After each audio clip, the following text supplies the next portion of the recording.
AIIMS ಕಿಚನ್ಗೆ ಸ್ವಾಗತ.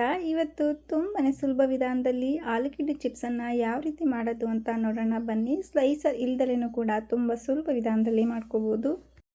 ಮೊದಲಿಗೆ 2 ಆಲೂಗೆಡ್ಡೆನ ಕುಕ್ಕರಲ್ಲಿ ಹಾಕಿ ಚೆನ್ನಾಗಿ ಬೇಯಿಸಿ ತಗೊಂಡಿದ್ದೀನಿ. ನಂತರ ಅದರ ಮೇಲಿನ ಸಿಪ್ಪೆನೆಲ್ಲ ತೆಗೆದು ಒಂದು ಬಟ್ಲಿಗೆ ಸೇರಿಸಿ ಅದನ್ನು ಪೂರ್ತಿ ಕೈಯಲ್ಲೇ ನಾನು ಸ್ಮ್ಯಾಶ್ ಮಾಡ್ಕೊತಾ ಇದ್ದೀನಿ.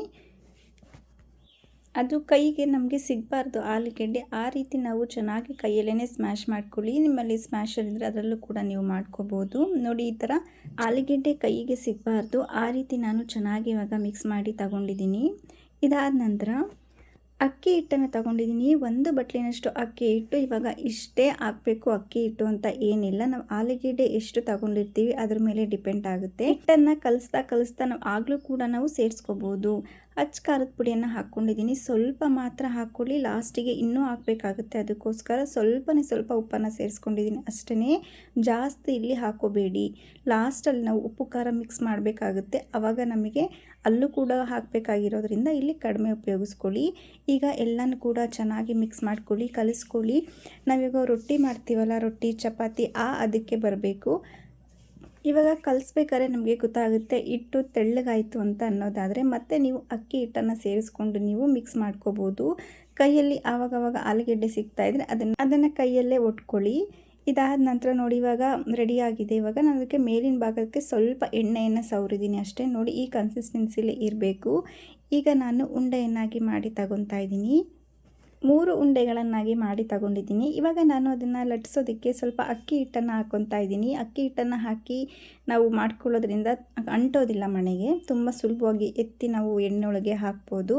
ನಾವು ಇದನ್ನು ಕೈಯಲ್ಲೇ ತೊಡ್ತಾ ಇದ್ದೀನಿ, ಯಾಕಂದರೆ ರೊಟ್ಟಿ ಅದಕ್ಕೆ ನಾನು ಮಿಕ್ಸ್ ಮಾಡ್ಕೊಂಡಿರೋದ್ರಿಂದ. ನೀವು ಲಟ್ಟಣಿಗೆಲ್ಲೂ ಕೂಡ ನೀವು ತೊಟ್ಬೋದು, ಯಾಕಂದರೆ ಹಿಟ್ಟು ತುಂಬ ಸ್ವಲ್ಪ ನಾನು ಗಟ್ಟಿಯಾಗಿ ಮಾಡ್ಕೊಂಡಿಲ್ಲ, ಕೈಯಲ್ಲಿ ತೊಟ್ಟೋ ರೀತಿ ಮಾಡ್ಕೊಂಡಿದ್ದೀನಿ. ನೀವು ಲಟ್ಟಣಿಗೆಲ್ಲೂ ಕೂಡ ನೀವು ಮಾಡ್ಕೋಬೋದು. ಹಿಟ್ಟನ್ನು ಆದಷ್ಟು ನಾವು ತೆಳ್ಳಗೆ ತೊಟ್ಕೋಬೇಕು. ಸ್ವಲ್ಪ ಮಂದವಾಗಿ ಬಂತು ಅಂತ ಅಂದರೆ ಅದು ಪೂರಿ ಥರ ಉಬ್ಬುತ್ತೆ, ನಮಗೆ ಚಿಪ್ಸ್ ಥರ ಆಗೋದಿಲ್ಲ, ಸ್ವಲ್ಪ ಮೆತ್ತಗಾಗುತ್ತೆ. ಹಾಗಾಗಿ ನಾವು ಇದನ್ನು ಆದಷ್ಟು ತೆಳ್ಳಗೆ ತಟ್ಕೋಬೇಕು ನಾವು. ಈಗ ಕೊನೆಯದಾಗಿ ನಾನು ಮತ್ತೆ ಲಟ್ಟಣಿಗೆಯಲ್ಲಿ ಲಟ್ಟಿಸ್ಕೊತಾ ಇದ್ದೀನಿ, ಸ್ವಲ್ಪ ತೆಳ್ಳಗೆ ಬರಬೇಕಲ್ಲ, ಅದಕ್ಕೋಸ್ಕರ. ಲಟ್ಟಿಸಿದ ನಂತರ ನಾನು ಇವಾಗ ಅದನ್ನು ರೌಂಡ್ ಶೇಪನ್ನಾಗಿ ಬರೋದಕ್ಕೋಸ್ಕರ ಸಿರಪಿಂದು ಕ್ಯಾಪ್ ಬರುತ್ತಲ್ಲ, ಆ ಸಣ್ಣದಾಗಿರೋ ಕ್ಯಾಪು ಮೇಲ್ಗಡೆ ಬರುತ್ತಲ್ಲ, ಅದನ್ನು ತಗೊಂಡು ಅದನ್ನು ರೌಂಡ್ ಶೇಪನ್ನಾಗಿ ಮಾಡಿ ತಗೊತಾ ಇದ್ದೀನಿ. ನೀವು ಇನ್ನೂ ಸ್ವಲ್ಪ ಸಣ್ಣದಾಗಿ ಬಂದರೂ ಕೂಡ ಅದನ್ನು ಕೂಡ ತಗೊಂಡು ಮಾಡ್ಕೋಬೋದು. ಇವಾಗ ಆಗಿದೆ. ಇವಾಗ ಎಣ್ಣೆಗೆ ತೆಗೆದು ಹಾಕ್ತಾ ಇದ್ದೀನಿ. ಎಣ್ಣೆಗೆ ಹಾಕ್ಬೇಕಾದ್ರೂ ಅಷ್ಟೇ ನಾವು ಐ ಫ್ಲೇಮಲ್ಲಿ ಕೊಟ್ಕೊಂಡು ನಾವು ಮಾಡ್ಕೋಬಾರ್ದು, ಸ್ವಲ್ಪ ಮೀಡಿಯಮ್ ಫ್ಲೇಮ್ ಕೊಟ್ಕೊಂಡು ಮಾಡ್ಕೊಳ್ಳಿ, ಆಗ ತುಂಬ ಕ್ರಿಸ್ಪಿಯಾಗಿ ಬರುತ್ತೆ. ಈಗ ರಜೆ ಇರೋದ್ರಿಂದ ಮಕ್ಕಳು ಸ್ನ್ಯಾಕ್ಸ್ನ ಕೇಳೋದು ಜಾಸ್ತಿ, ಇಲ್ಲಾಂದರೆ ನಾವು ದುಡ್ಡನ್ನು ಕೊಡಬೇಕಾಗುತ್ತೆ. ನಾವು ಈ ಥರ ಮನೆಯಲ್ಲೇ ಮಾಡಿಕೊಟ್ಟು ಮಕ್ಕಳು ಕೂಡ ರಜೆಯಲ್ಲಿ ತುಂಬ ಖುಷಿಪಟ್ಟು ತಿಂತಾರೆ. ನಾವು ಬೇಯಿಸ್ಕೋಬೇಕಾದ್ರೂ ಅಷ್ಟೇ ಜಾಸ್ತಿ ಬ್ರೌನ್ ಕಲರ್ ಮಾಡ್ಕೋಬಾರ್ದು, ಇಷ್ಟು ಕಲರ್ ಬಂದರೆ ಸಾಕು. ಜಾಸ್ತಿ ಬೇಯಿಸ್ಕೊಂಡ್ರೆ ನಮಗಿದು ಕೈ ಬಂದುಬಿಡುತ್ತೆ. ನೋಡಿ ಎಷ್ಟು ಕ್ರಿಸ್ಪಿಯಾಗಿ ಬಂದಿದೆ ಅಂದರೆ ಮುಟ್ಟಿದ್ರೆ ಪುಡಿ ಆಗುತ್ತೆ, ಅಷ್ಟು ತುಂಬ ಚೆನ್ನಾಗಿ ಕ್ರಿಸ್ಪಿಯಾಗಿ ಬಂದಿದೆ. ಆದ ನಂತರ ಅದು ಪೂರ್ತಿ ತಣ್ಣಗಾದ ನಂತರ ನಾನಿಲ್ಲಿ ಸ್ವಲ್ಪ ಉಪ್ಪು ಮತ್ತು ಖಾರವನ್ನು ಸೇರಿಸಿ ನಾನು ಮಿಕ್ಸ್ ಮಾಡ್ತಾ ಇದ್ದೀನಿ. ಇದು ಹಾಕಿದ್ರೇ ನಮಗೆ ಟೇಸ್ಟ್ ಕೊಡೋದು ಚಿಪ್ಸು. ನೀವು ಖಂಡಿತ ಒಮ್ಮೆ ಟ್ರೈ ಮಾಡಿ ನೋಡಿ, ನೀವು ಮತ್ತೆ ಇದನ್ನೇ ಮಾಡಿಕೊಡ್ತೀರಾ.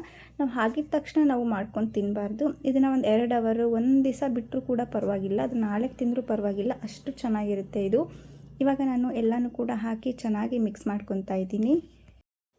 ಇದರ ಟೇಸ್ಟ್ ಅಂತೂ ಚಿಪ್ಸಿನಾಗೆ ಬಂದಿತ್ತು. ನೀವು ಕೂಡ ಈ ವಿಧಾನದಲ್ಲಿ ಖಂಡಿತ ಒಮ್ಮೆ ಟ್ರೈ ಮಾಡಿ ನೋಡಿ. ಈ ರೆಸಿಪಿ ನಿಮಗೆ ಇಷ್ಟವಾಗಿದೆ ಅಂತ ಅಂದ್ಕೊಂಡಿದ್ದೀನಿ. ಇಷ್ಟ ಆಗಿದರೆ ಸಬ್ಸ್ಕ್ರೈಬ್ ಮಾಡಿ, ಸಪೋರ್ಟ್ ಮಾಡಿ. Thank you for watching.